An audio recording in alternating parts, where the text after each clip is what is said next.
Bahia de San Salvador. Bonjour Frédéric Bahia, San Salvador de Bahia avec son île aux pirates, etc. On évoque effectivement. Ben oui, alors c'est la destination de tous ceux qui ont pris le départ de la Transat hier au Havre. Il y a quand même du monde sur l'eau cette saison, avec un type qui parle. On a le Blévec qui part à l'envers avec son trimaran, l'autre sur un autre trimaran, François Gabard qui part aussi pour un record autour du monde. Ça va vite sur l'eau. Oui. On pense que le premier de cette Jacques Vabre mettra que 8 jours sur cette route du café.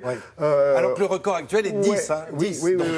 2 jours de moins. Vite. Ça va très vite. Si on revient 5 siècles en arrière, c'est loin de ça. Hein. Alors, même pas, il n'y avait pas le bruit du moteur. Qu'est-ce que vous me faites? Vous avez raison, mais c'était pour dire que l'allure était évidemment toute différente. Alors, en fait, c'est une course qui, on l'appelle aussi la course du café, hein, parce que c'était la route du café. C'était la route du café. Si le Brésil fournissait autant de café à l'Europe, tout arrivait au Havre. Le port du Havre était le port d'activité principale. 85% du café arrivait au Havre et arrive toujours au Havre. Donc voilà pourquoi cette route existe et évidemment, logiquement, elle va jusqu'au Brésil. Alors les villes ont changé, mais ce qui est important, c'est aujourd'hui, San Salvador de Bahia, vous le disiez. Et évidemment, cette traversée de l'Atlantique, ça fait rêver. Ça fait rêver des marins, ça fait rêver des skippers, mais ça fait rêver depuis des siècles. Puisqu'entre aujourd'hui et la première traversée, ce que l'on estime être la première traversée, parce que vous savez, quand on dit que Christophe Colomb a découvert l'Amérique, c'est quand même... Heureusement, il y avait du monde avant lui. Oui, bien sûr. Mais ce qui m'amusait, c'était de voir un petit peu la différence entre, évidemment, les bateaux. Aujourd'hui, on parle de monocoque, on parle de trimaran, on parle de... Non, mais ce qui est intéressant, c'est que Colomb, comme quelques autres, savait à cette époque-là qu'on pouvait partir avec les vents favorables et portants de l'autre côté de l'Atlantique. En tous les cas, aller vers l'ouest. Mais quand vous savez que quand lui, il part, lui, quand il quitte Palos en 1492, il dit à ses marins, je ne sais pas ce qu'on va trouver. On part à l'aveuglette. Je sais qu'il y a un continent à l'autre bout, mais on part à l'aveuglette. Et ça, il savait qu'il pouvait revenir avec les vents dans l'autre sens un peu plus au nord. Et c'est pour ça qu'il était parti plus au sud. Vous avez raison. Mais quand même, vous imaginez la terreur qu'il pouvait y avoir à bord. Donc alors les bateaux en eux-mêmes. On va regarder des images, mais la différence entre tous ces bateaux, c'est évidemment d'abord le nom. Aujourd'hui, je vous le disais, on parle de monocoque, de multicoque. À l'époque, on parlait de carac et de caravelle. Ça n'avait évidemment rien à voir. Des bateaux qui étaient tous conçus en bois. C'est quand même incroyable. À l'époque de Louis XIV, par exemple, bien plus tard que Christophe Colomb, quand on pense à même l'Hermione, par exemple, il fallait plus de 3000 arbres pour construire un tel navire. 3000 arbres, 3000 chaînes. Alors évidemment, aujourd'hui, les technologies beaucoup plus modernes. Les voiles ont évidemment aussi beaucoup changé.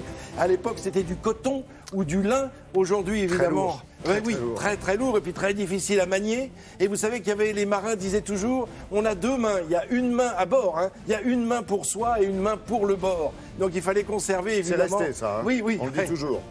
Notamment sur ces bateaux que vous voyez. Oh mon Dieu, et pour cause. Alors aujourd'hui, la course en double, vous l'avez dit, on l'a dit et rappelé, ça ne veut pas dire qu'on fait l'aller-retour, ça veut dire qu'on est deux à bord.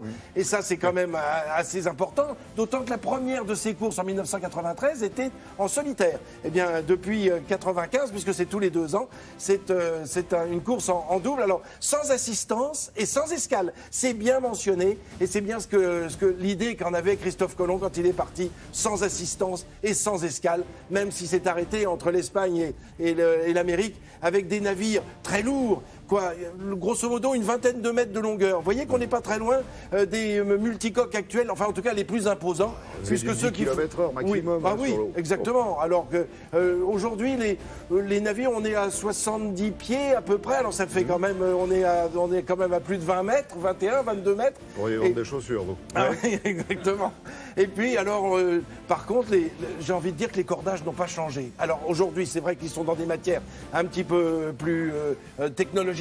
D'abord, ils sont moins lourds, du coup ça les rend moins lourds, les bouts, les filins, tout cela étaient travaillés à l'époque de ces navires, étaient travaillés avec du chanvre. Les corderies de Rochefort, par exemple, qui reste un exemple de fabrication, effectivement. Et souvenons-nous que si on se promène à Marseille sur la canebière, ça vient de Caneb, qui est le chanvre, et c'est là que l'on fabriquait les cordages pour les bateaux qui quittaient Marseille à l'époque. Donc, et puis le nombre à l'équipage, on disait tout à l'heure qu'on était deux. On est deux aujourd'hui à bord de ces magnifiques Formule 1 de la mer.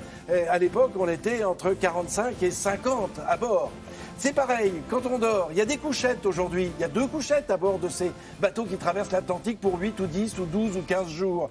À l'époque de Christophe Colomb, on dormait sur le pont, à même le pont. Lorsqu'ils arrivent de l'autre côté de l'Atlantique, ils découvrent quelque chose qu'ils ne connaissaient pas, c'est le hamac que les Indiens utilisaient déjà. Eh bien, au retour, on va installer des hamacs.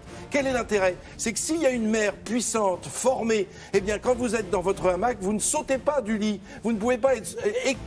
comment dirais-je? Oui, non, on se balance. On se balance. Alors, le hamac, on appelait ça le branle. Alors, et justement, quand on disait qu'il fallait ranger son hamac, on disait c'est le branle-bas. On tournait les hamacs, on les rangeait. Et le branle-bas de combat, évidemment, ça voulait dire que là, on partait en guerre, mais c'est pas du tout ce qui nous occupe aujourd'hui.